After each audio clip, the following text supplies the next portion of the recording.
Welcome to our panel. Moving Forward, hosted by the Segal Centre for the Performing Arts. In association with Acting in Good Company. We would like to start by acknowledging that the Segal Centre is situated on the unceded traditional territory of the Kanien'kehá:ka people. The land was also a diplomatic meeting place with other Iroquoians and Algonquins, including Algonquin, Anishinaabe, Atikamekw, and Huron-Wendat.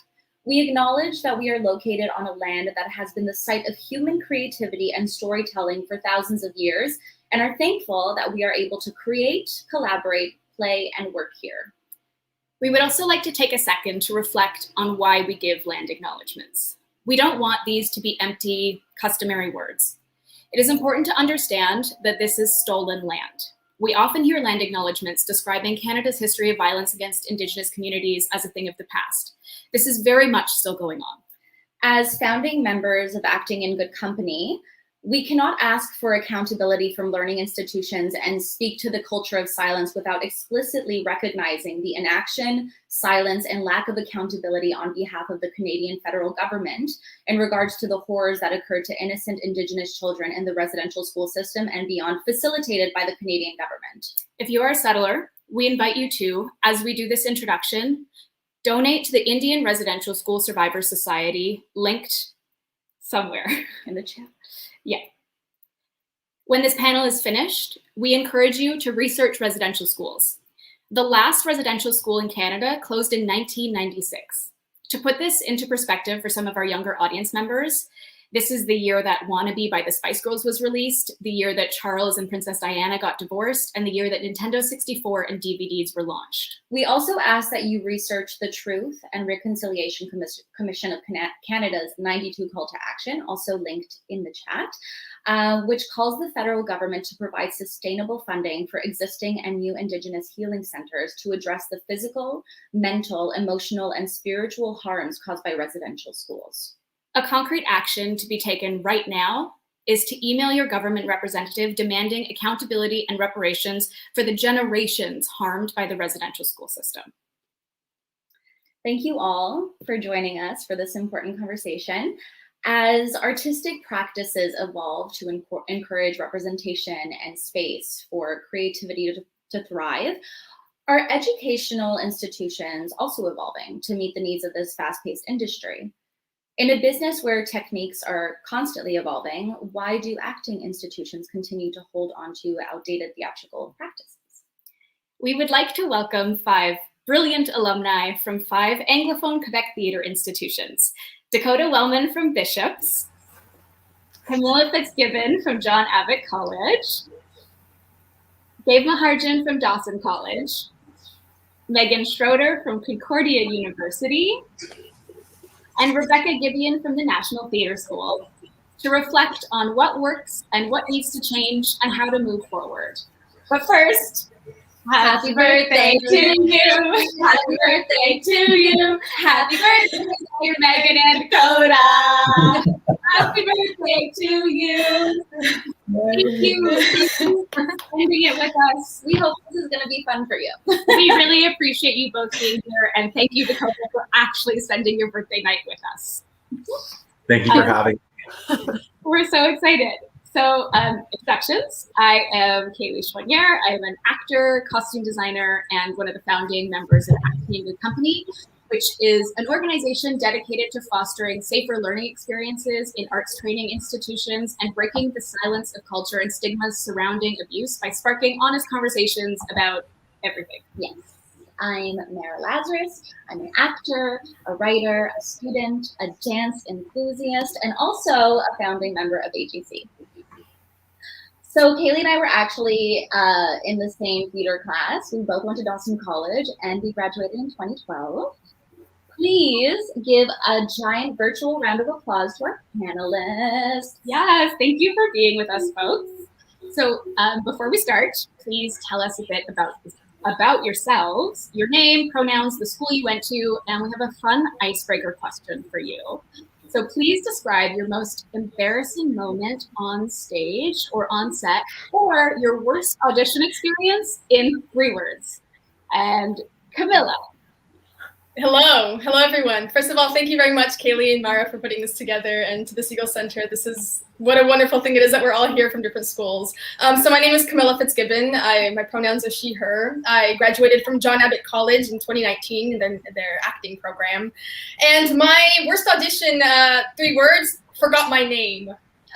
Thank you. Rebecca. My name is Rebecca Gibeon. Thank you so much, Mary and Kaylee. I love you both. My pronouns are she, her. I graduated from NTS's acting program in 2015, and my worst audition, 3 words, would be I'm gonna make it half for improv, dead, friend. Yeah.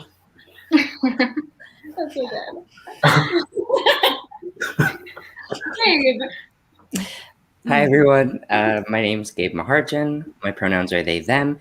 And I also went to the Dome, Dawson Theater grad 2017, and performed in a show, kicked, prop, at audience. So 4 words. Yeah. Beautiful. Woo, Megan. Hi, I'm Megan Schroeder. So I graduated from Concordia University. Time means nothing. I think it was in 2016. I'm pretty sure. I am a performer. My pronouns are she, her, and I'm also an embodiment coach and training to be an intimacy choreographer. My most embarrassing story in 3 words on stage is fell on face. Oh. Dakota. Hi, everyone. My name is Dakota. My pronouns are he and him. And I went to Bishop's University. I forgot the questions already. I went to Bishop's University, graduated in 2015. And my most embarrassing moment on stage in 3 words, I think one of the words is like a hyphenate, but quick change gone wrong. Okay. Yes. Now that we all know each other a little better. Thank you so much for sharing that. Obsessed with all those answers, to be honest. Okay, we're gonna launch into the first question. We're gonna start off with a 2-part question. Don't worry, it ain't scary. Okay, so all of you have such diverse career and training trajectories. We would love to know more about how those came to be.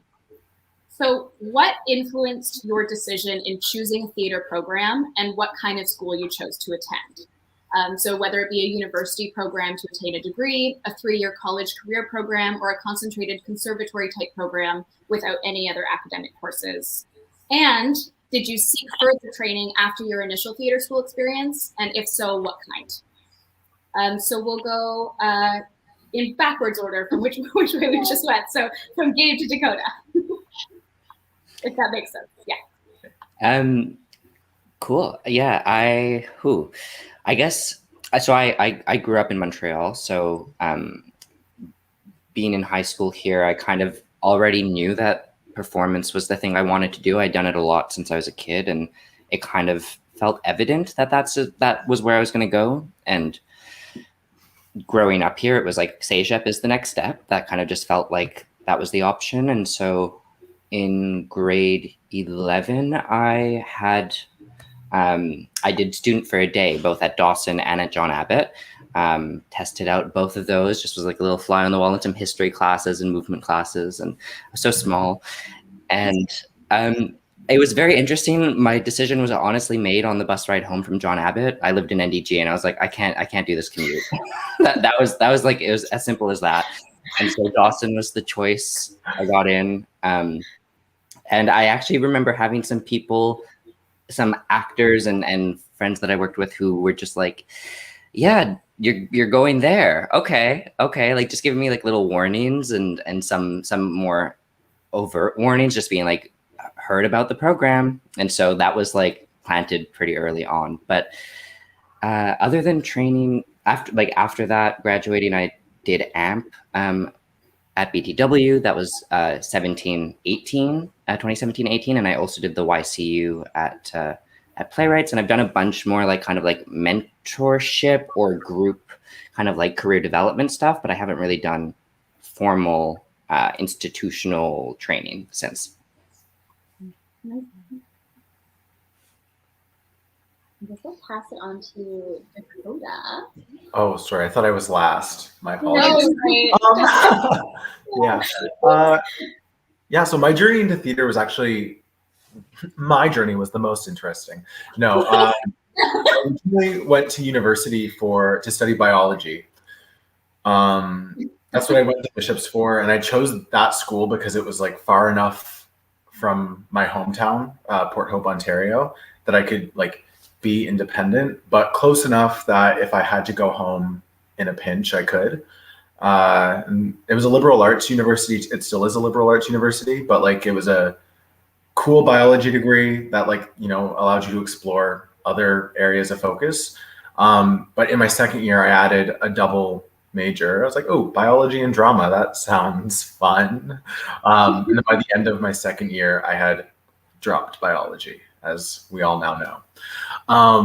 And yeah, it was, I don't know, like I did the program there because I was already there, and it was easy for me to just go to the registrar and be like, change it all. So that's why I stayed there. And then in terms of seeking further training afterwards, yes, similarly to Gabe, after I graduated from Bishops, I moved to Montreal, moved to this lovely city, and partook in AMP. And that was just kind of like, you know, mind-blowing, mind-changing. I did it with Gabriella, and, you know, met a new community here that has been so supportive and so uplifting.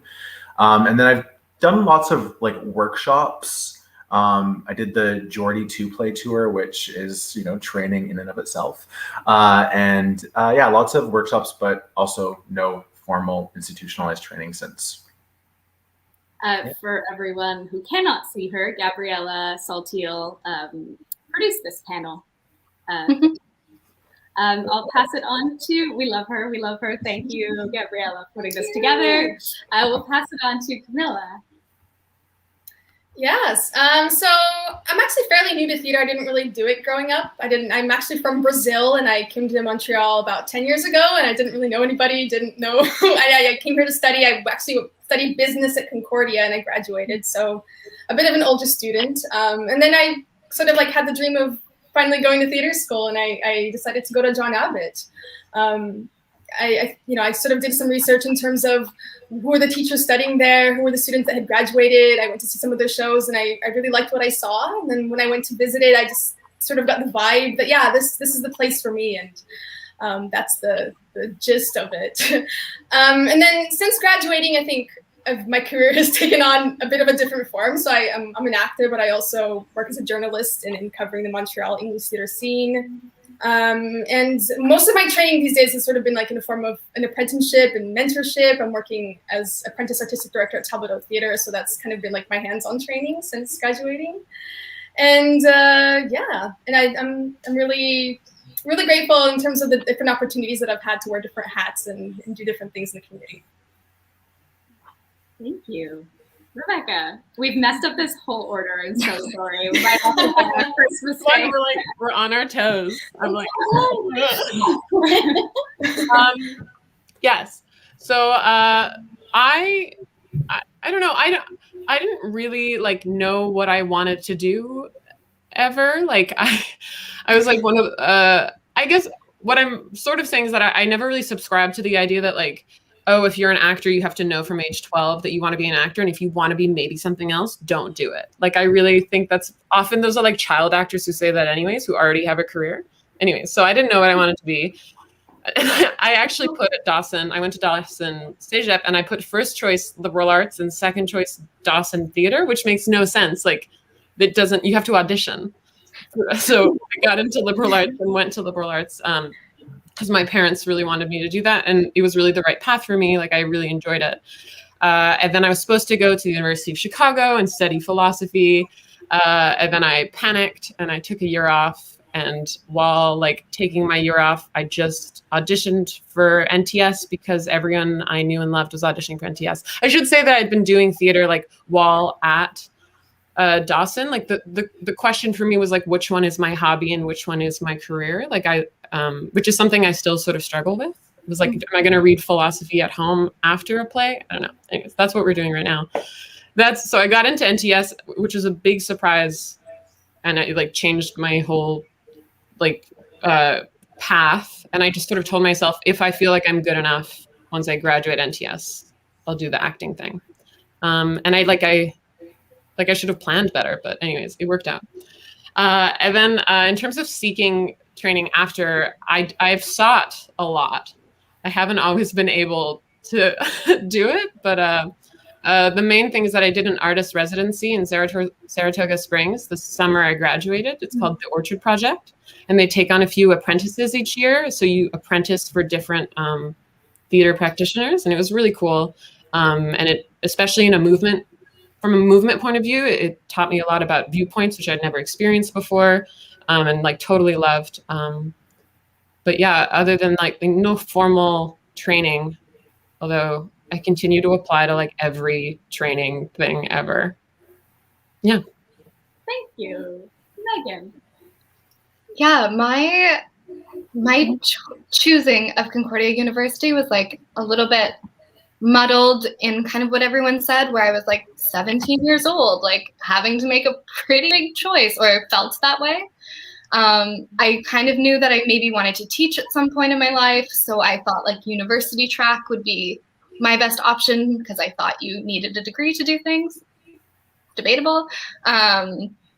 So I decided, I basically just applied everywhere, to every university with a theater program that was not in my hometown, and was like, let's go. And was in a pretty intense high school theater training program, and had like a few like offhanded comments from my teacher being like, oh, well, like Toronto is more film, so you're not like film pretty, so like Montreal might be better for you.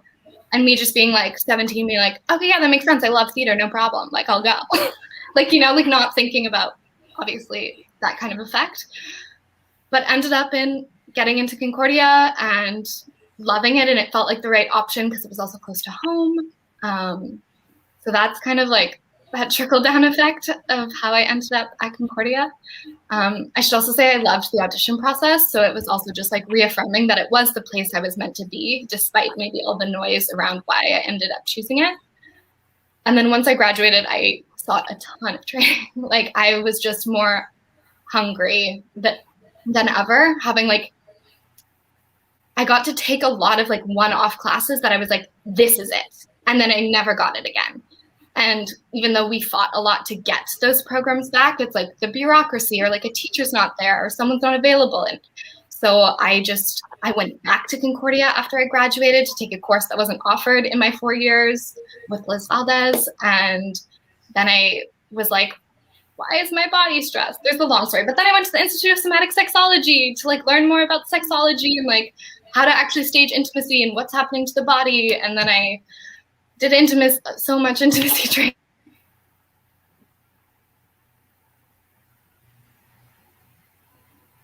We lost her. Oh, no. Megan. We lost Megan for a hot second. So we'll let the technical difficulties people in the back. There we go. Oh, are you back? Hello, Megan. Megan, we lost you. I don't know. We lost you for a bit. Just Okay. After we lost you when you said that you just did a ton of intimacy work. Yeah, I just did a ton of intimacy training, and I'm like, basically every month, just write down all the training I want to take. And I think that's something that was ignited by my university training, was just like, there's so much to learn. And I'm just really excited by that. Yeah. Amazing. Thank you all for sharing. So we'll do it a lot more informal now. It could be a conversation and we won't awkwardly call on you in the wrong order. So we want to talk a little bit about the curriculum in theater schools and some of the myths that they tell us. So theater school faculties often claim that their curriculum is made to prepare the artist for the professional world and therefore reflective of the real world. Is this something that you heard in school? What was it in regards to? And then once you entered the professional world, did you find this to be an accurate representation?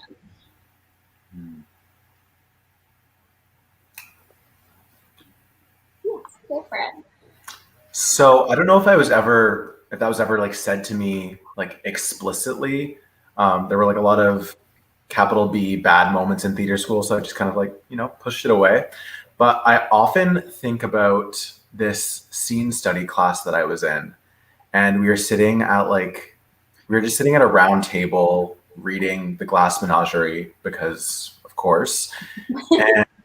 And this one student was reading for Amanda, and we're near the beginning, and she's saying the N-word, and then in the middle of the reading, she like looks up at me and the other Black student in the class, and she says sorry, like awkwardly, and just kind of freezes. And then the teacher stops her and says, no, there's no need to say sorry. It's in the text. This is a great classical American text, and we don't have to apologize for that. And there were other moments like that, specifically with the N-word, that like the teachers were like clinging onto, and that they said that we would encounter it in the real world, and that, you can't just stop rehearsal to say sorry. So moments like that had me on edge and, very defensive and like bracing myself for a fight. And so when I came to Montreal and started with Black Theatre Workshop's artist mentorship program, and was just like sort of enveloped in support and respect, and started meeting more people who were respectful and kind and smart and just, basic human decency. I was like, it was a bit of a culture shock. I was like, oh, you can be a good person and be, wow. So in short, no, I did not find it to be an accurate representation. I was, pleasantly surprised, at least in that respect. I think at Dawson, and I'm, you also, Kayla and Mara, went to Dawson, so maybe you feel differently, but I don't remember like anybody actually stating that. I think it was very clear in the program, because it being a CEGEP, like your teachers were decided for your 3 years pretty much. Like you knew who you're going to have them probably again and again and again. And so any idea of like, oh, you're going to be constantly working with new people and auditioning for people who have never met you, like that was just not in the program. And it was acknowledged that like they weren't able to hire outside directors because CEGEPs have their own system of who they can hire. And so that, when it came to casting for shows, it's like, it's never a real world situation where it's like, these are the 23 actors and you're going to pick the play and audition them and pretend you don't know them and like act as if you're casting based off of this audition. That never felt really real. The one thing that was brought up though about how what it was trying to do for the real world, there was this idea, and it only became evident, I think, when I was in third year, like towards the end of the program, that the philosophy was like, give you all these very different techniques so that you learn how to be flow with anything, work with anyone. There's not much of a cohesion. It was really like, here are all the different things and like focus on them separately, which was intense. And then there was the idea that if they overwork us, if they make us feel so like, if we go through 3 years of just constantly pushing and pushing and having to push even more, then by the time we graduate and we come out into this industry where there might not be anything for us, then we will just come with the drive of like, keep pushing, keep pushing, keep pushing. Which in a certain way, I can see what that's done for me. Like I can be like, oh yeah, I did kind of come out with a little bit of like a gotta keep going. But it didn't feel like it was fostering a way to be like, yeah, I want to go out there. It felt more of like a pressure that you got to be working your hardest and you got to be working harder than everyone else. And that's not the real world. No. If I may, I guess also coming from a college environment, ditto to a lot of what Gabe said. And again, all of this is really just my own experience. I can't speak. I'm not a representative for John Abbott. This is just what my own personal experience was. I think the phrase of "we're doing this because it's what happens in the real world" is something I heard. It's not something that was commonly heard, but it was certainly used by certain professors who would say that to sort of justify certain practices that I think, in my opinion, were possibly harmful, that were divisive, that made for an unsafe learning environment. But I think that's not true for most of the teachers that I had there. You know, I think a lot of them were really just focused on instilling this idea of professionalism and the values that were taught by them of, you know, just work hard and be kind to people and just be gracious, be on time, be respectful, be reliable. I think that those are the values that I still hold on to today, and that professionalism is sort of the thing that they were trying to teach. But to say that that didn't happen at my time there would not be correct. And so in that sense, it's not really reflective of the real world, I think. Thank you. Thank you so much. It actually, I find it ties in really beautifully with the next question. And it really does speak to what you touched on. As we were reflecting on our theater experience, we tallied that we were pulling approximately 86-hour work weeks, and that didn't include weekends. We want to know what your schedule was like while you attended school. Have you found it comparable to your experiences in the professional world? I can start. At NTS when I was there 6 days a week, 8 a.m. every day, and either 6 p.m. or a 9 p.m. finish, which was different than the French side. So it led to, I think, some of us, myself, like overly sort of, I was going to say thoughtful, but I mean that not in the positive sense, people to be like, why? And that was sort of going to be my answer to the previous question, that like, the answer was like, because you need stamina, and like stamina over everything, and even stamina through boredom. Because I found that sometimes a 4-hour class, like a teacher doesn't know what to do with you. Like that's when you start playing jump rope. Mm-hmm. But I think that has both been useful and not useful. Like it's taught me a lot about how I work, what I need to do well. I think it was really exhausting. And I guess what I want to say is that I've heard a lot of people in the theater industry talk about how hard theater is, how hard. And I personally feel that the hardest I've ever worked in my life is when I've been unemployed. Like working many jobs to pay rent and try to audition is much harder than any theater school. Or I was at the Shaw Festival where people were like, I can't work this much. And I was like, this is easy. Well, no, sorry, not easy, but like, it's a pleasure to do in comparison to the work when you're just trying to find work. So that's sort of it's a sideways answer to your question. But yeah. Yeah, I kept my agenda from my 4th year of university because I couldn't believe it. Like I'm like, in what world did my body get me through that? Like I have no idea. And I think, yeah, it's like circling or connecting to your last question also is this like, is that happening in the real world or did it prepare me? It was like, I made it my reality in the real world because that's the way I thought you had to. Like I thought that was the real world. So even though everything around me is silent, I'm working a 12-hour shift at the bar because I can. I learned stamina. I can do it, and then I can go do this. So I think it prepared me to create that reality, and I did for a really long time. Yeah, I feel like I missed some of your question in there, but that's, yeah. No. Yeah, similarly to what Megan and Rebecca both offered, the schedule was hectic. Because I was doing a BA program. They don't have a BFA theater program at Bishop's, it's BA. And within that, we have to take classes outside of outside of theater.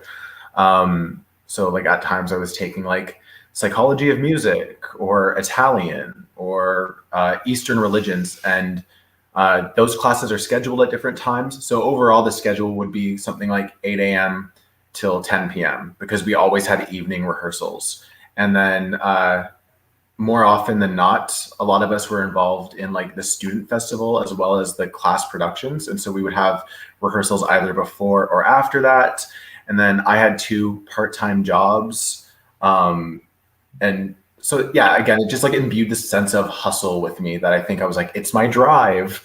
And yeah, like I've sort of kept that as I've moved into the professional world because it's what I knew and it's what I've been doing. And the only difference is that like we're getting paid for our time, like in rehearsal. And that's a big difference. Like knowing that like, you know, I'm going to be called for X amount of hours, but at least I'm going to be getting paid for it. Like, yeah. Because at theater school, obviously, as we all know, we pay to be there. So.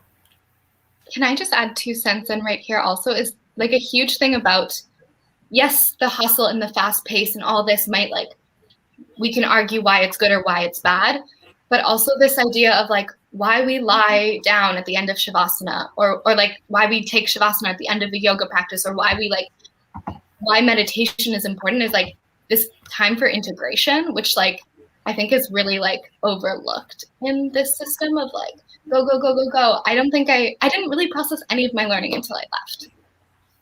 Snaps for that. Yeah. Yeah. Because there was no time. Yeah.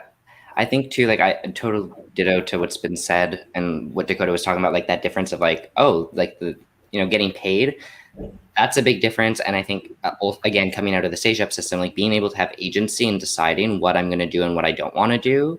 Like, that's why, honestly, like working in a freelance world, like that's what I love about it is that, and sometimes it's really hard because sometimes I there's things that I like say no to, or like I don't, it's not always easy decisions, but the fact that at the end of the day, I can decide I don't want to work with this person, or this is not a project that interests me or whatever. Like I didn't have that at theater school. It was very clear, like you have to make it work.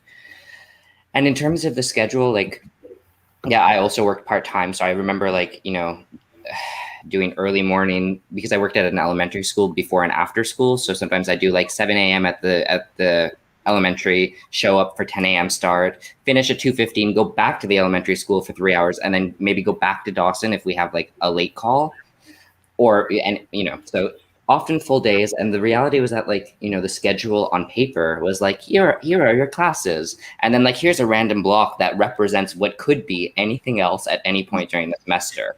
And it didn't work well with the school system in terms of like trying to book other classes, or like it's really hard to create a schedule at Dawson. And I felt very helpless with that. So in my professional world, like being able to mold my schedule and make my decisions that way feels really important to me.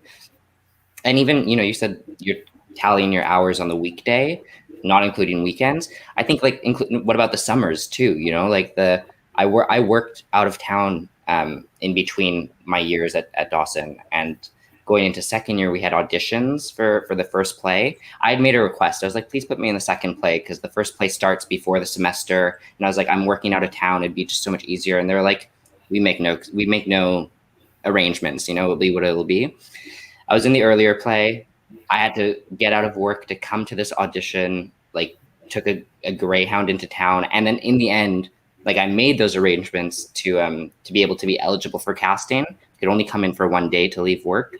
And then the director in the end said, because you're only here for 1 day, I'm still going to just keep you at the bottom of the casting list, but thank you for showing up. And I like failed the class because I only showed up for the 1 day. My bosses were upset with me at work because I had to leave and it wasn't planned. It was just like, it felt like there wasn't really ever a break in those 3 years. Christmas break, all of it. Something that like we're hearing a lot of is this lack of agency that schools give you, a lack of agency over your schedule, over your time, and this idea that someone else owns all of your time, which is really damaging. And I think this idea of stamina, nonstop stamina, is extraordinarily ableist, which is a whole other panel topic. And this idea that like there's no time for rest.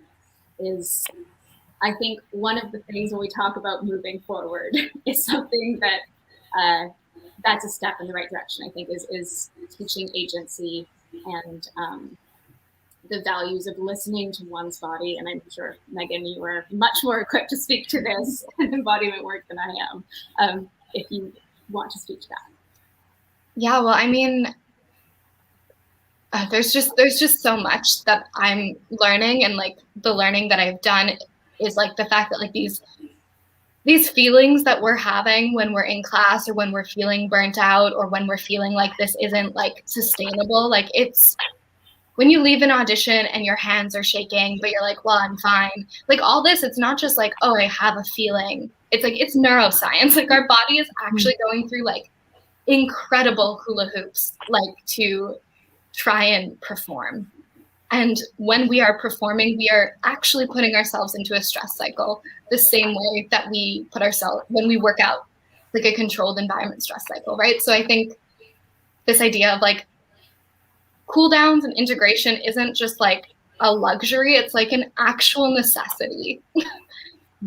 They're the only way it's going to be a sustainable thing for people to continue to do. I mean, I could go on forever. I don't know if there's a more specific thing that you wanted me to answer, but that's just the tip of the iceberg, where I'm like that, and just like this, like just that, this much mindfulness, bringing into a space of like knowing that these bodies, like these people are going through it. And especially in institutions where it's like, we're like, a lot of us, I'd say the majority right now, and maybe this is also an issue, are like younger folks who are like stuff, probably trying to figure out their oh no, Megan, we've lost her again. Did I get I'm her so back? sorry, we lost her again. It happens. I also ramble, so it could just be the world being like, we've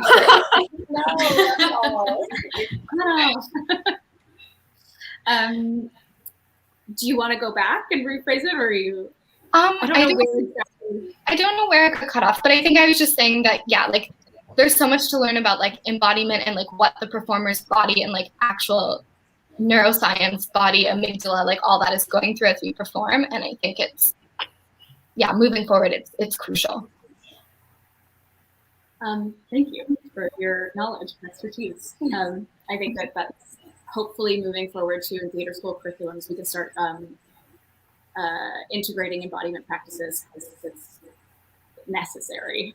So I think our next question rather really plays into what we were talking about before in the ways in which, oh, well, that's what it's like in the real world, can be used as an excuse for racism, overworking, like all of these criticism, situations of abuse, like things that don't actually happen in the real world, but are written off as, well, we're making it harsher to prepare you for the reality of the outside world, which I know is something we definitely heard a lot. But as this is used as an excuse, the real world, we want to know, and it will probably differ, but how many of your teachers were actually still working within the industry when they were teaching you? And how do you feel this made a difference to your education between those that were and those that were not, if any? If I may offer, yes. Yeah, so at John Abbott College, I think it's a mixed bag of teachers that are still working professionals, if we can call it that. So to preface, I have a lot of respect for educators. You know, these are people that have done the training and that presumably know what they're teaching.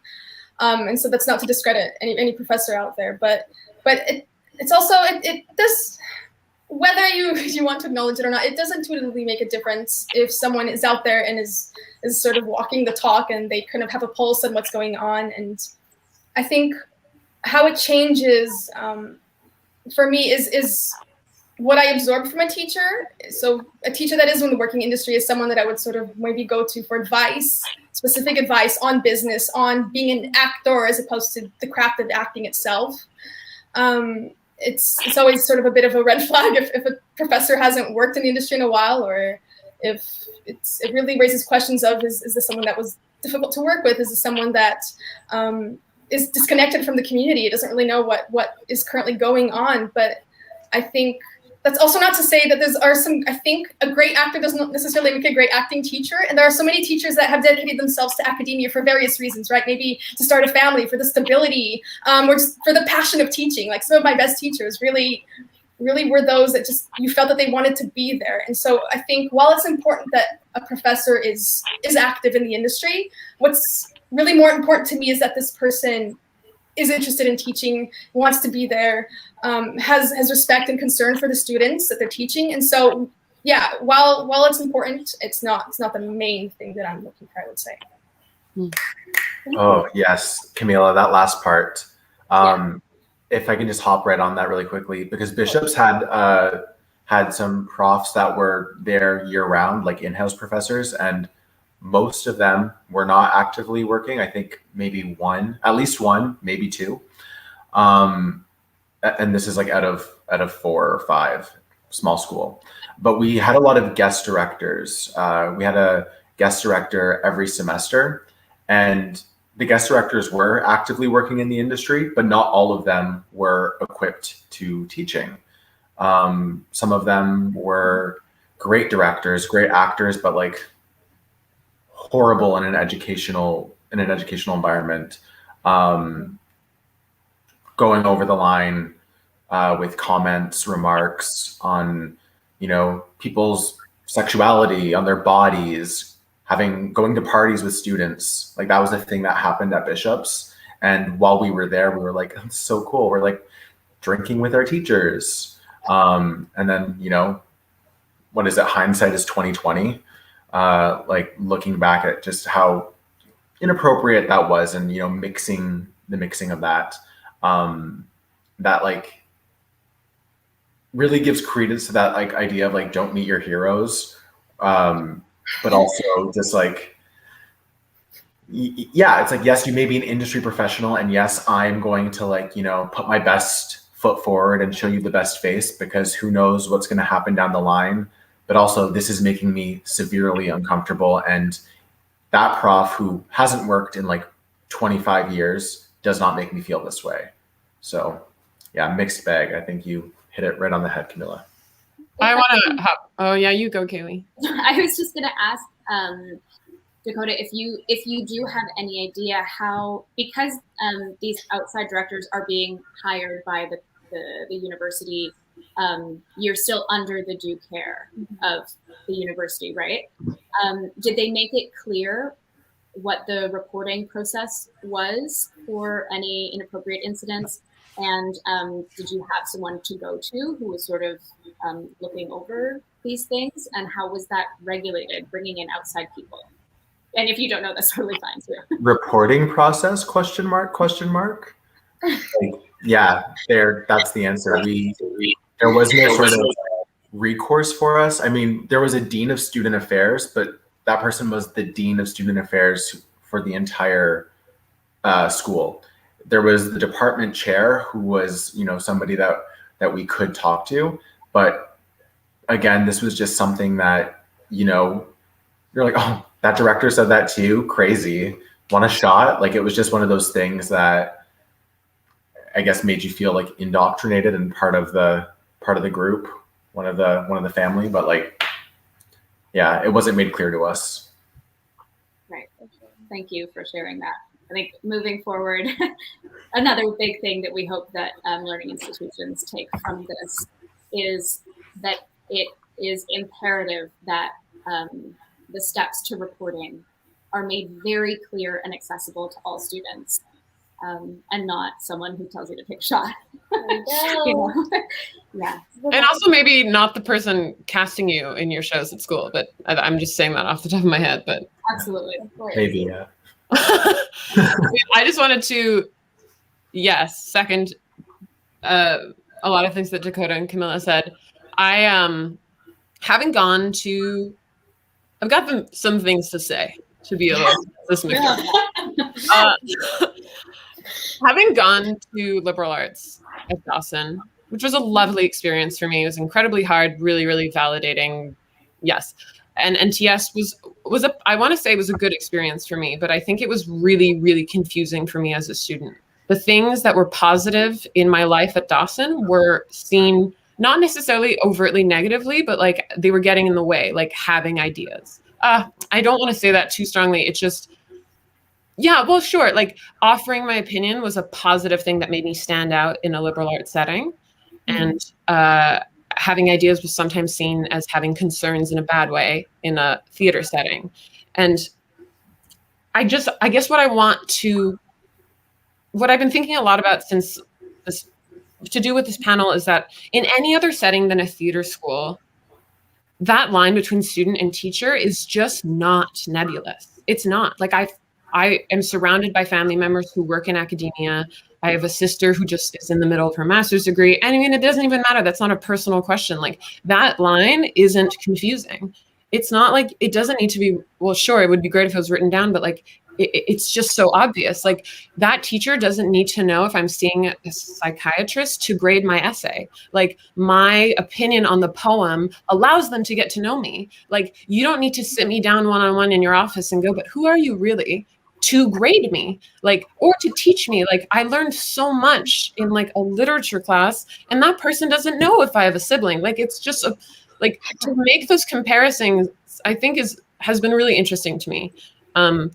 I think that nothing in my time happened like what has happened at Dawson, but you guys are still fighting to right that wrong. But I understand it so well because that line, like theater people love drama, and there's a certain teacher-student like psychodrama that can happen. Like I'm gonna be your Robin Williams. I'm gonna teach you about you. We're gonna bond because like that's the story. And I think that's a sort of group think that has happened in theater schools. And I also want to say the issues that I have with my theater school experience are identical to my issues in the theater industry. Like I don't hold anything against NTS that I don't have issues with in the real world. Like at NTS, to actually answer your question, all of our acting teachers were professionals from the industry.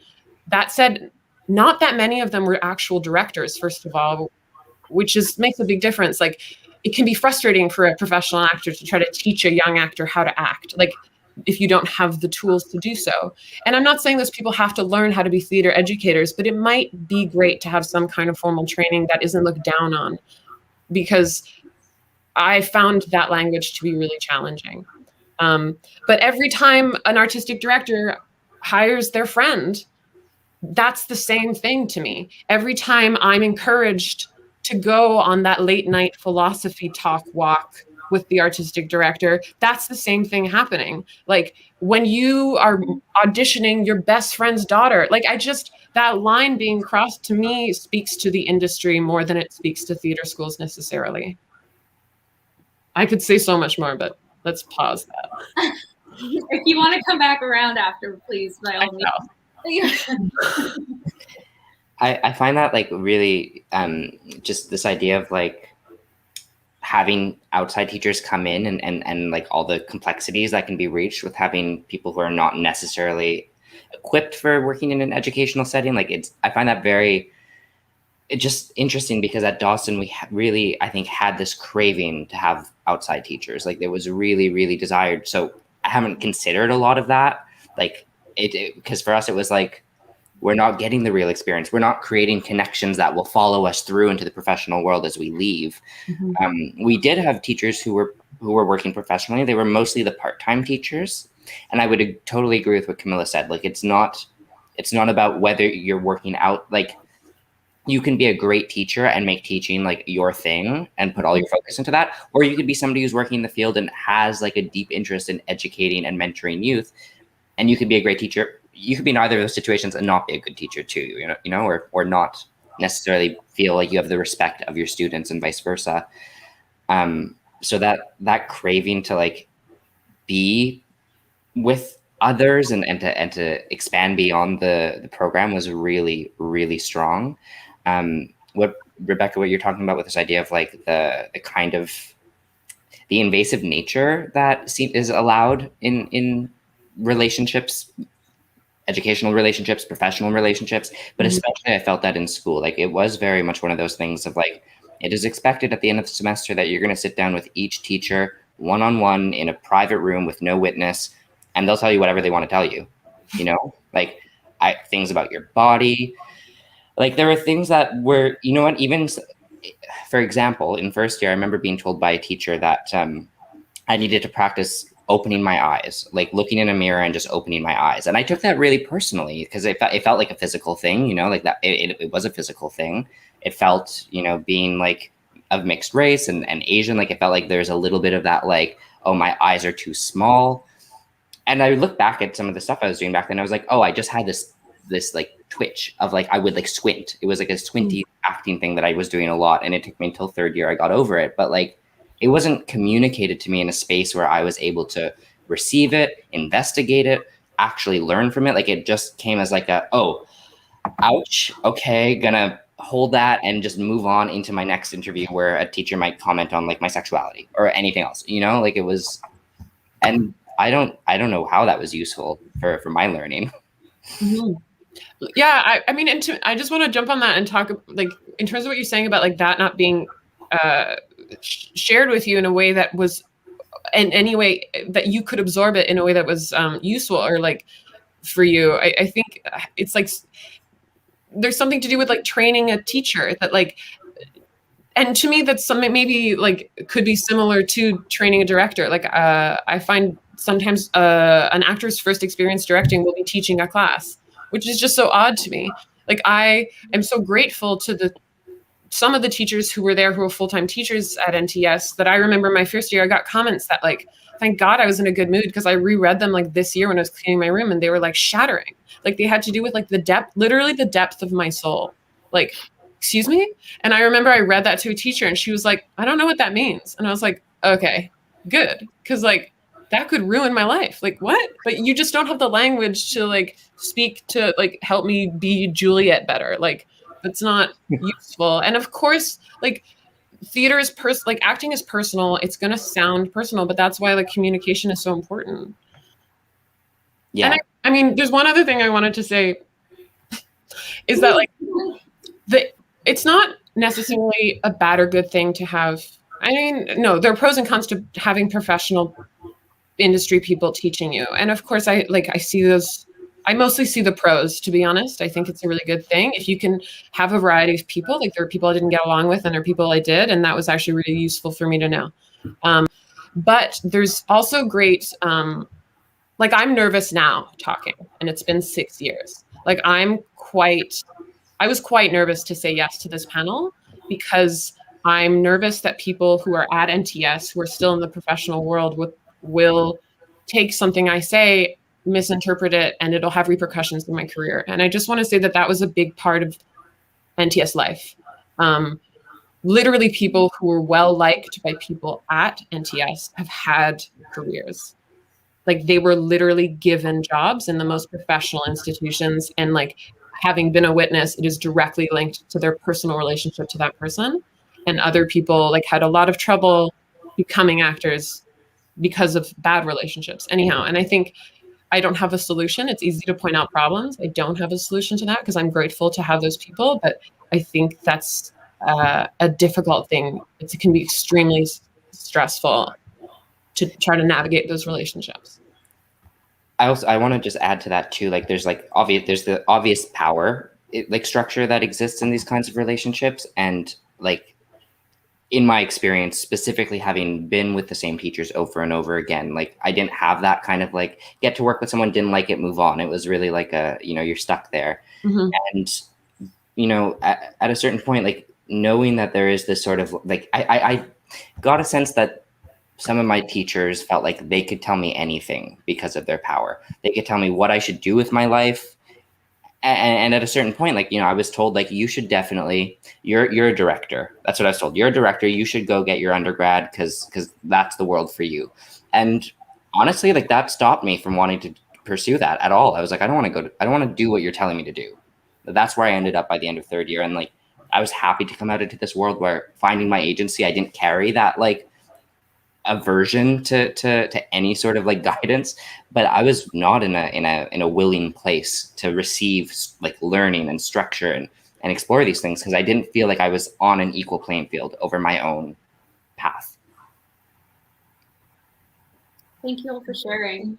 And thank you, Rebecca, for We love your thoughts. all of your thoughts always, but also for saying that, even though it may have been scary, because I think that it's important for other people to hear, and it takes one person to say it. And just to kind of tie into what most of you were saying is that it just, we enter these programs at such a young age, and it's like, I've had so many lovely educators in my life, and I'm very thankful for them.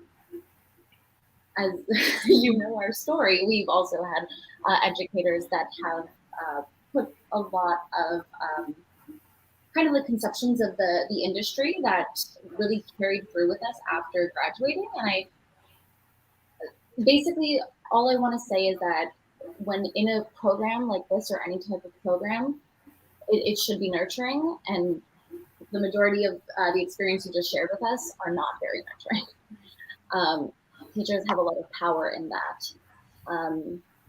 I have a quick question on, when did you finally realize or come to this realization that, like Dave and Rebecca, you were just speaking to?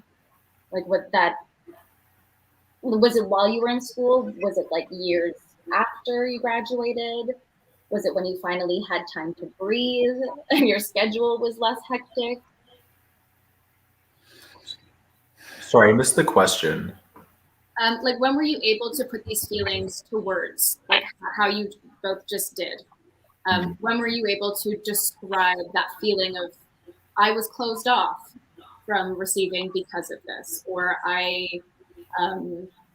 Rebecca, like you were saying, that the fear that you had of speaking out, like when were you able to define that? I mean, I think I'm still figuring it out, to be honest. Like, when people ask me how theater school was, like, I mean, for the most part, it was great. Like I don't want to sort of, and I don't mean that from a fear place. Like, I had a good experience. I think mostly as it went, like the more we rehearsed, the more it felt like the real world. And I was like, oh, it turns out I like rehearsing. That's fun.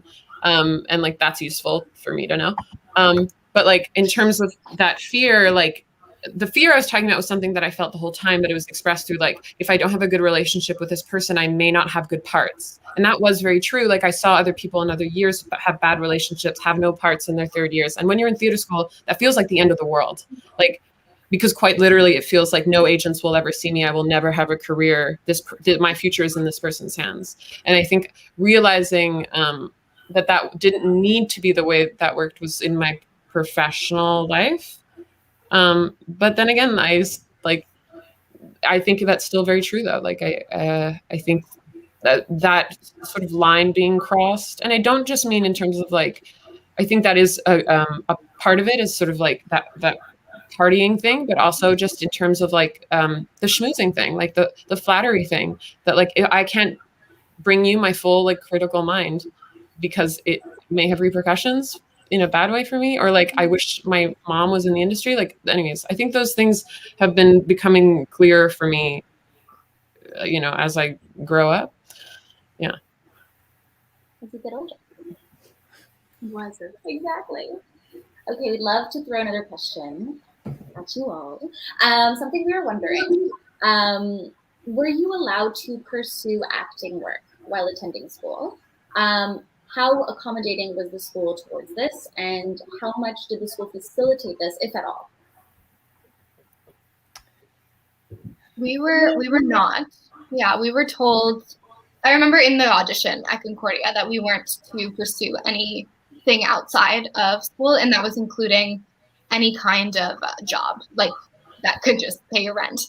That being said, there were, like, productions that people did if they didn't get into a show or things like that, and the teachers were very supporting of it. It was just this idea that, like, it can never and shall never interfere with class, right? Like, there was no exceptions of that nature. My biggest issue was less about taking acting work, because I didn't feel ready for it. In my process, I was like, I'm here to learn. Like, I'm in school. I don't need to be doing shows outside of school. This is enough. But for me, it was the like, well, I go and like burn out even more in the summer to try and make rent for the fall. Yeah, just to hop on what Megan was saying, because I was so new to theater, I was like, I have to learn as much as I can. So working out, like doing shows outside of that was not even like a thought in my mind. But also because we were in Lennoxville, which is like Eastern Townships, to our knowledge, there wasn't a lot of work happening out there. But I do remember we would get, and this kind of echoes what Rebecca was saying, we would get punished by either getting small parts or not being allowed to take part in the production if we had any scheduling conflicts. And in my 4th year, I was a student representative for the department, and I was like, can we change this, or can we like add a class time rehearsal slot so that people who have scheduling conflicts, because this is like if you were taking a class that you needed to graduate and it conflicted with a rehearsal block, then it was like, sorry, you're out. And so me and the other representative, we worked to incorporate a class time rehearsal slot so that people who had conflicts could participate. And still, despite that, it was this thing of, well, rehearsal is this time. And I had 2 jobs, and one time I was late to a rehearsal, but I'd given advance, and they were like, sorry, like it is what it is. And I was like, okay, well, if you would like to pay my rent, then I can promise I will be here on time tomorrow. But if not, then it is what it is. I mean, that's me as Dakota in 2021 saying that, like back at Bishop's, sorry, but you know. Oh, Gabe, did you want to go? No, you can go ahead, Camille. Okay. Yeah, I mean, at Abbott, it wasn't forbidden. There was no law against it, but it wasn't necessarily encouraged, I would say. And I mean, there's good reason for that. I think, there's something to be said about the workload can get heavy, and to focus on school, I think is something to be encouraged, and there's something to that. But I'm a bit rebellious in that sense. And for me, because Abbott was already such an isolated bubble out in the community, geographically, we're so in our world, I couldn't imagine sort of going through theater school and not really knowing what else was out there and making connections. And I think it's if you haven't built these connections during school and you've graduated and you know no one, it's too late. and so I think it just somehow I got really good at sort of organizing my things around school. So it wasn't a problem as long as I was showing up to class and I came prepared and I did the work and I did my homework and I communicated what I was and what I was doing. And it wasn't an issue, but I do wish that Abbott had facilitated creating opportunities for us to do things outside school, to do summer jobs or to facilitate connection with other companies. I think for many of my classmates, their first connection with the outside community was like the QDF auditions, right? Which is insane. It's just mind-boggling to think of that. And so I think as I have no regrets in terms of all the work that I did outside of school, but I do wish that the school had put other ways so it could make it part of the coursework or part of classes for us to be out there in the community and doing other work and doing exchanges and internships during the summer. I don't know, but that's where I'm at with that. Yeah, I feel similarly. I think there's like something about like a reality to this work where there is a lot of juggling that happens, like if you do get to yourself in a spot where you like have work happening and you have gigs, like it, in any of those periods, it can be a lot of like making it all fit. And Dawson had it very clear that it's like, no, you will not work at all. You will not work in theater or acting. If you get sick and you have to leave because you have to get surgery or because your back is like completely out of whack, like if you miss it, then sorry, you're not there. And it was often like a leave or make it work kind of situation. I remember, there were lots of students who had to give up really good opportunities to go connect and work professionally because there was no leeway that was going to be made. I also I think that there's a little rebellious side to me that just didn't want to stick with that. Towards the end of high school, I started doing a bit of community theater, particularly musicals. And I was just like really into dancing and singing and all of that at that point. And we didn't have much of that at Dawson, at least not in the shows we did. And so I kept doing these productions every year. And because it was community theater, I was able to like make it work with the schedule, and it was usually later hours anyways. And so I was able to make it work and never conflict, but I knew that it was a clandestine affair, you know, it was like, so, and I think that was fun. And honestly, like what you were talking about, Camilla, like that idea of like coming out into the profession, you know, as you're getting into third year, you know that you're going to start being seen, and it's this transitional phase. And like, I can very much with confidence say that one of the best things that I did was make connections while I was in theater school. The people that I worked with in community theater, directors that I worked with, like by the time I was at the QDF audition, somebody who I worked with was talking to another director there who was talking about looking to cast a project. And this director who knew me was like, oh, watch out for Gabe. And I got that project. It was my first show coming out of school. It was a fringe show. It was like super, super fun. And I met so many actors on that. And it was great for me personally because it paused a bit of that like out of school angst and nothing happening. Like I graduated with rehearsals happening, which I was really lucky for. But I would not have had that if I followed the rules of like, don't make any connections. They even say don't have relationships, you know, tell your family that like there are weddings or funerals, you might not be there. That was intense. And I did, I was like, A word that's come up a couple of times in these answers is isolation, which is something that I love to speak to. The idea that theater schools are these isolated little bubbles really does allow for abuses of power or misconduct to thrive if they do already exist. In doing some outreach with students and grads in Montreal, we've heard that students who had the opportunity to work outside and make some of these connections were a lot better equipped once back in a school environment to kind of clock some of these behaviors and to be like, well, this is not actually appropriate. And you don't know that until you're outside and you can sort of see what's going on in the real world. Megan, you're nodding along if you wanna pick this up. Yeah, well, just because I just, actually thanks to Gabriela, I just had a great conversation with PACT about this, about what their responsibility to emerging artists are. And I was like, it's a huge one, actually. Like, and I think it's vice versa, right? It's like, yes, it would be great if the institution reached out, but I think it's also this idea of like our professional theater industry being there. And I think you have all done such a great job of calling on the community to support you in Dawson. And that's kind of the way I think the whole community should be always, is just integrated in. It's like, why wouldn't you want to be aware of these people who are in your community? And I like really offer us like questioning why are we welcoming in emerging artists? Why are we welcoming in students? And why are they not a part of our professional system if we are not expecting them to be there? So I think that, yeah, I'm just really nodding because I'm like, this idea of internship or mentorship, I think is really crucial so that students who are vulnerable and are not in great situations have something to be like, well, actually, I am entitled to an intimacy director in the professional world. So in this situation, since you're training me for the professional world, I should probably have one. You know, or like just being a little bit more aware of our rights and aware of the industry. I left knowing nothing about the Montreal English theater community. And so I just think, yeah, that relationship is really important, I think. Snaps to that.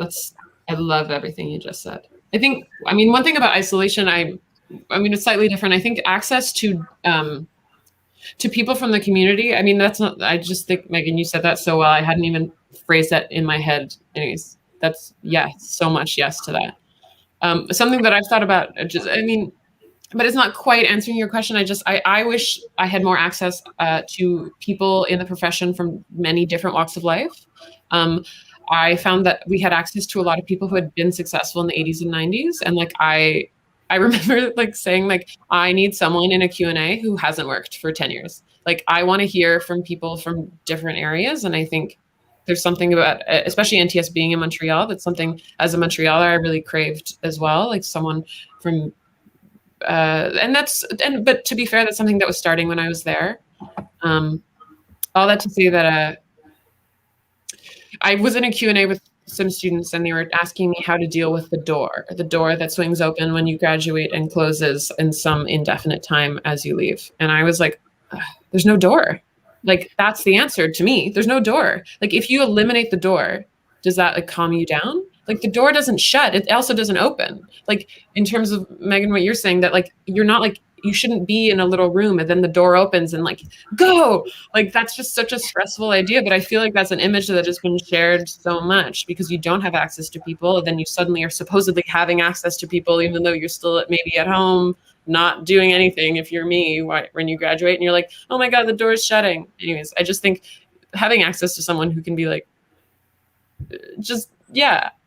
Or having access to other people who aren't your only point of contact as well into the industry, in terms of what I was saying about that fear of like, I'll only have this one point of contact into the industry and that door isn't a real door for me because I've ruined that relationship and for whatever reason is another pressure cooker thing. Yeah, I also just want to add into it's like almost every other like college program or university program or anything that's practical, like skilled work, almost always requires a co-op, almost always to graduate. So I just think like that's also something I've been thinking about a lot where I'm like, why doesn't that exist for us? Or like, why isn't that more integrated into our programs? Thank you. That segues perfectly into our like last quick question before we do some wrap-ups and audience questions. We've lost it. Sorry, we're scrolling. Okay. So this can be a yes or no, or if you want to expand on it a little bit, but we'd love to hear from all of you. Did you receive career management training in school? And was the training relevant to the career you were pursuing? Because Megan, you just said that you left not knowing a single thing about the theater community and where to start. Yeah, so were you equipped with career management or not?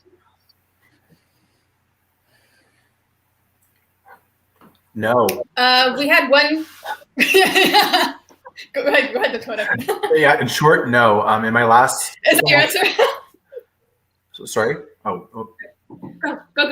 Okay, in my second last semester, Allison Darcy was guest directing at Bishop's, and I believe at NTS she was teaching something in the way of career management. And so she she told us that, and she imparted a few pearls of wisdom to us, and she actually brought in Mel St. Jacques to do a stage management workshop for those who are interested. But other than that, nothing.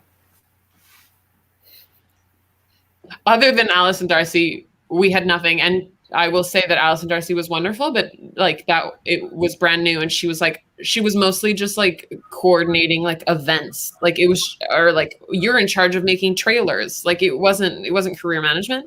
And yes, please. Like I still don't know how to audition. Like, please. That should have been part of theater school. I don't know how to do it. I mean, I do, but like I had to learn so many things after theater school that made me feel like I didn't have access to my toolbox because I didn't know how to do the self-tape. And I just think those are really basic things that were needed to close that sentence. For anyone else?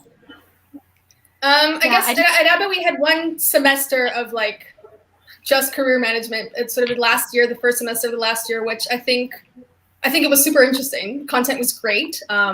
The teacher that we had is fantastic. It's just one semester I don't think is enough time. And you need to start doing this in your second year. And I think a lot of my classmates, this class was sort of like the wake up moment for them where it's like, this is not just play, but this is work. And they were just, I remember just them being so overwhelmed and so intrigued and so having so many questions, but there just wasn't enough time. And we tried to sort of like get through auditioning and getting agents and grant writing and paying taxes and prepping materials that you have to create for yourself. And it was so rushed. And I think the base of it is there at Abbott, but I think we need more time. We need a year at least, maybe 2 years. I don't know. And that's what I feel on that. Yeah.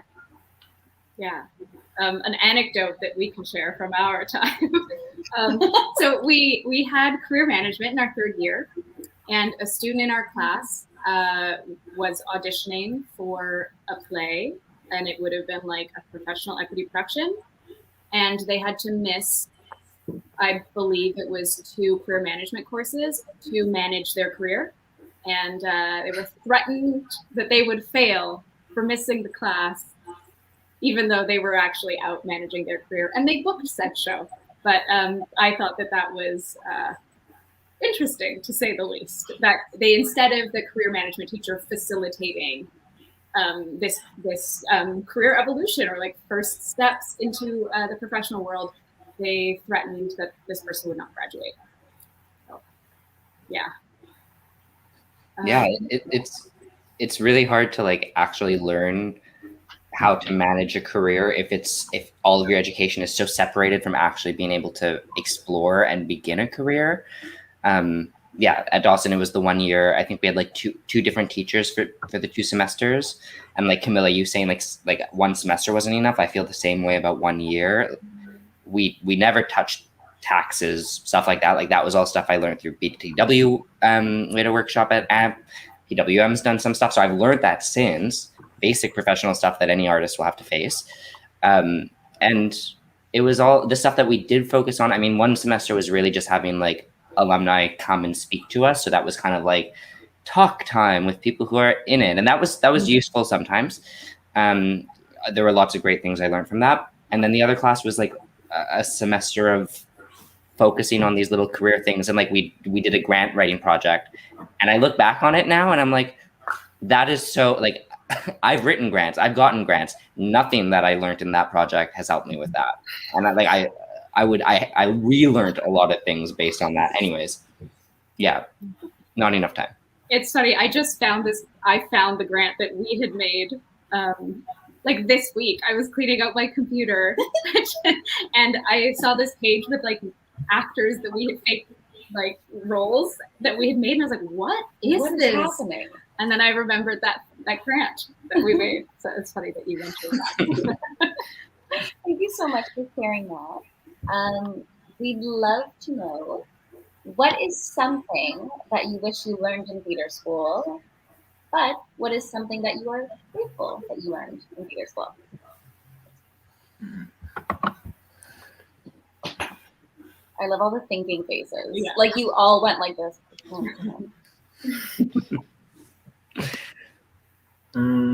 Okay. I mean, we've all said taxes. So yeah, big up on taxes. Just, yeah, like what it means to be self-employed, information about the different unions you can be a part of, on camera work. I wish that for myself, I wish that I had been exposed or learned more about companies like Black Theater Workshop, Obsidian, Fugen, Buddies in Bad Times, just so that I would, knowing that there was like a space out there that I could exist and explore, as opposed to just being like trying to fit myself into the mold of like, you have to be like this. This is the only way you can be an actor, is if you are like this. Mm-hmm. So that's something that I wish we had learned. Also, that I had more teachers of color. I had one guest director who was Black, and he had to leave early, and everyone else was white. And something that I'm grateful that I learned, because I'm just going to keep talking. I am really grateful that we got at least 4 opportunities every year to be on stage between festivals and productions, and that we were able to take a breadth of classes. Like I took tech classes, lighting design classes, playwriting classes, clown classes. Like we got exposed to a lot, and I'm grateful for that.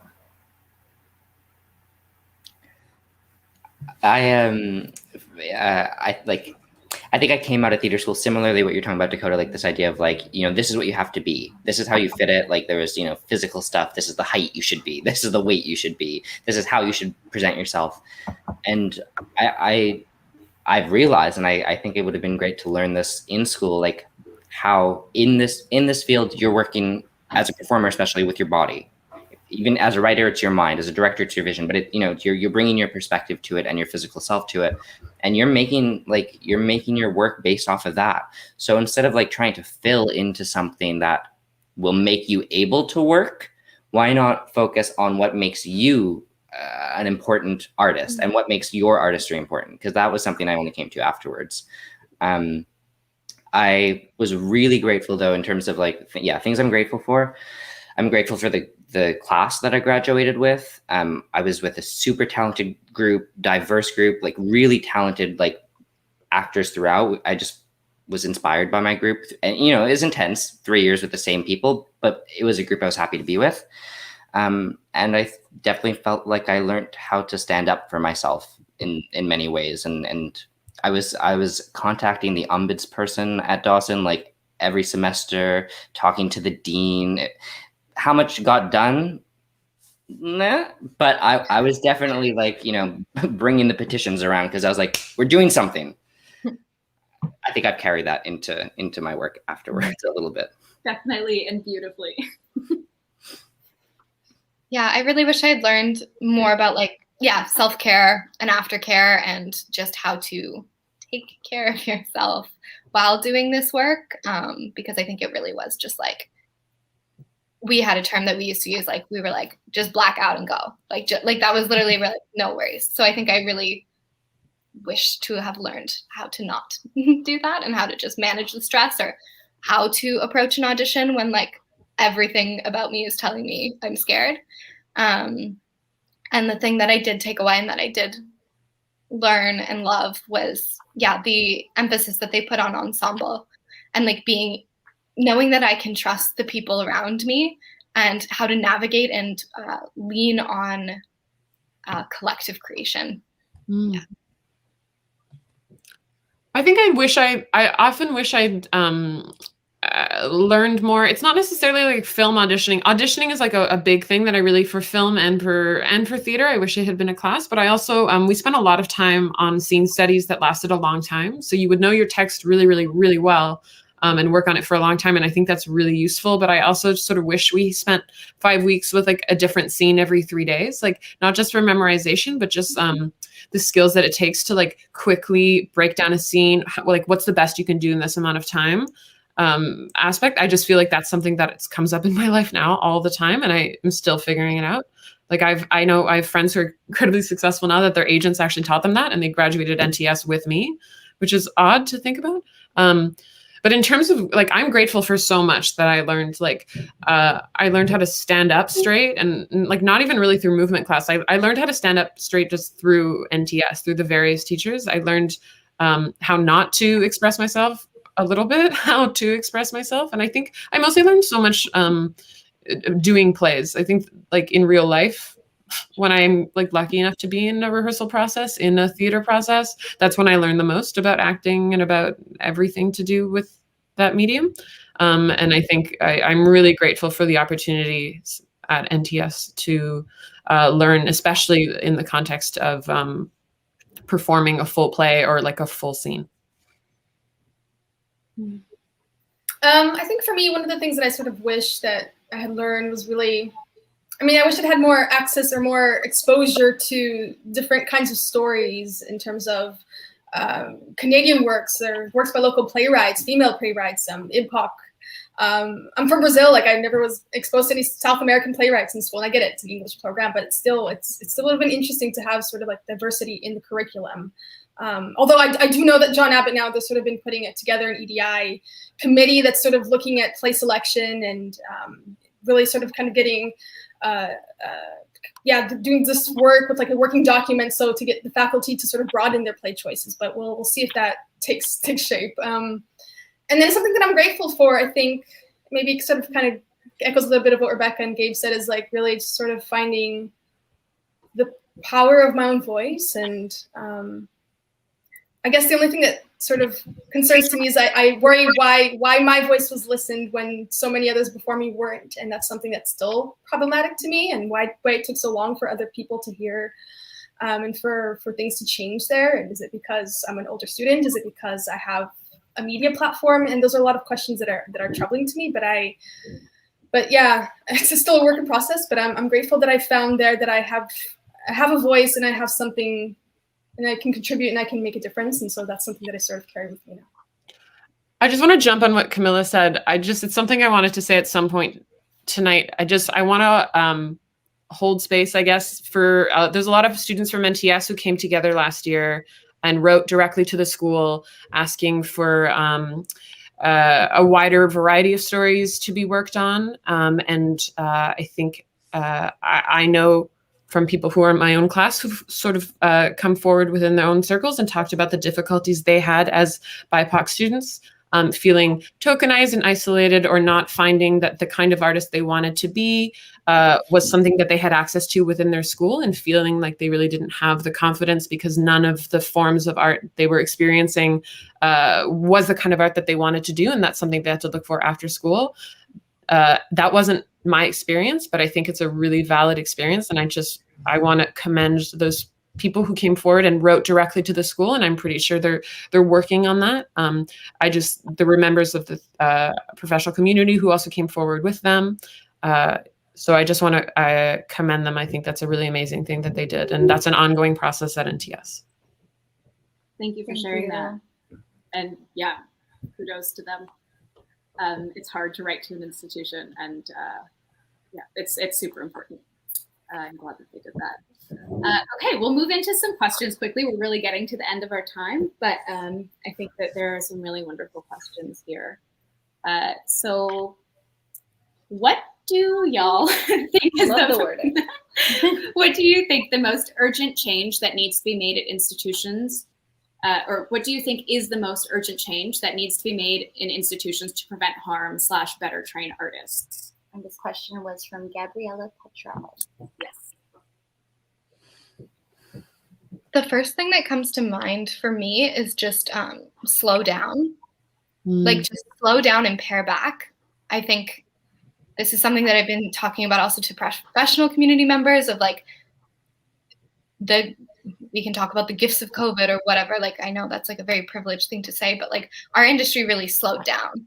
And I think there were a lot of discussions that started to happen when that happened. And I think I'm seeing us all like ramp up again. And I'm like, whoa, like what did we just like slow down? And I think just, I can't even begin to pinpoint where the initial change needs to happen. But I think if we slow down, if we like allow for like one scene study instead of 4 to happen at the same time, we're going to start seeing where the issues are and where the needs of those specific students are. That's the other thing, right? It depends what class you're working with and what those needs are. So I think slowing down will help us engage with those people in the room. I think also trusting students. Like, I remember feeling like I was a grown adult who'd been treated like an adult for like quite a few years. I mean, I was 20, but like, and I felt like I was being treated like I wasn't able to make the right choices, especially in terms of my time. And I think just trust that like the students really want to be there. We really want to do well, and like make use of our time. I think like. I mean, I think that applies to rehearsals now. Make use of our time. You don't just hold on to us because you have to, because after school doesn't start till 6 p.m. Like, trust us that we want to succeed just as much as you do, or you want us to. Yeah, hopping on what Rebecca said, this is something that I've learned through mentorship at BTW, but that it's two-way, that it's not just I know everything and you know nothing, and let me teach you. Like, you can learn from students, and that's when education for me, that's when it really like blows up and is fun, is when it's that active engagement and it's like, oh, that's great. Like, you know what I mean? When it's more of a conversation and a dialogue as opposed to, this is what you have to do, whether you like it or not, whether you feel comfortable or not. I would echo the idea of like listening to students, listening to grads, especially, like, you know, listen to the people who are going out there, who have been through it and who are experiencing it. Because Megan was saying, slow down. Like, you need to slow down to reflect, and like you can engage and have these reflections. But if you don't make the time for it and don't put the effort in, you're not going to make the strong changes for the better. I also think the other thing is just redefining what we think of health. I felt like health was there was a lot of emphasis on health in my training, but I don't think it was a healthy look on it necessarily. It was a lot of like, if you're sick, that's a problem. Or, you know, if you're not thin or, you know, the slender athletic build, then that's a problem. Instead of being like, how do you keep yourself healthy? How do you keep your body healthy when you bring it to work? How do you keep your mind healthy? I think the way we were looking at health actually was detracting from the ability to remain in health.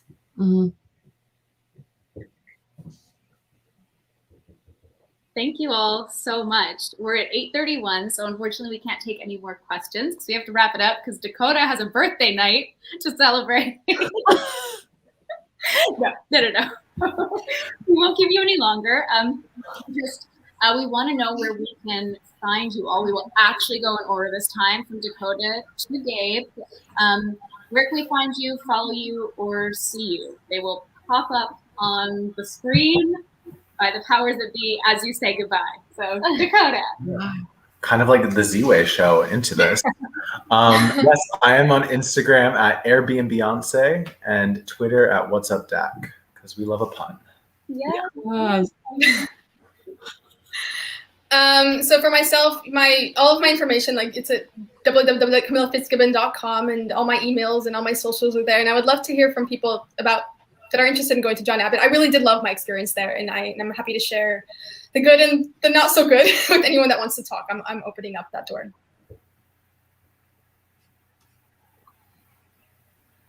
Oh, Megan, you're muted. Okay. No, she was miming. I was just miming. I'm sorry, that's a bad joke on this platform. I was like, is it me? It's me. Well, I'm all over. I have my website, which is Embodied Creation, which is kind of explaining what I do as an embodied counselor, what I do as an intimacy choreographer, what I do as an acting teacher, acting coach, how I can combine all those things and how I find those things very useful to be combined. I'm also on Instagram, and I'm trying to be on the TikTok. I'm there. I'm trying to educate a very niche audience of artists who want more embodiment skills or trying to bring more awareness to intimacy choreography and kind of breaking down those tropes. And I'm so happy to always talk to people and nerd out about this. So please always reach out if you have questions. Follow Megan on TikTok. She's amazing. Oh my God, I'm gonna. Yeah, she's amazing. It's me. Yeah. Hello. You can follow Rebecca on Instagram at the other Gibeon. Why the other one? Actually, I have a cousin named Rebecca Gibeon as well. My parents forgot. That's me on social media. I want to say something along the lines of like reach out to me, but I don't know why. I'm an actor and an emerging director, and I'm really keen on like finding a community to build with. And if you're an artistic director, answer emails. I think it's a really respectful thing to do. Love. And yes, do. That's important. I mean, yeah. You can follow Gabe on Instagram at Babe Maharjan. That's also my Twitter, but Twitter website. It's over there too, GabeMaharjan.com. I'll also plug. I have a reading of a play that I've written coming up on June 23rd with Buddies in Bad Times and Lemon Tree Creations and my company Big T Collective. And Dakota's lovely face will be one of the faces in that show. So I'm excited for that. And yeah, being a theater creator in this industry in Montreal, also working like in advocacy and in governance and stuff like these conversations I think are so important. I know I've made it clear I have very strong feelings about my time, and like everyone's experience is totally valid and I want to hear about them. If anybody does like want to chat, because these discussions move things forward. And thank you, AGC. Thank you to all of you for the work you've done so far and giving us this space to have this conversation. It's really important. Yeah, thank you all for being here. Thank you so much. Everything that you said and offered was so valuable, and I think really validates our work too, to hear it from people that we trust so much. Yeah, you're all so lovely, so well spoken. It was such an honor to talk what to a you. treat. Thank you all. Have a great so night. much. And thank you to everyone who tuned in and who was in the room with us. Yes. We really, really appreciate your time. We hope you had fun and you learned something. Have a good night, everyone.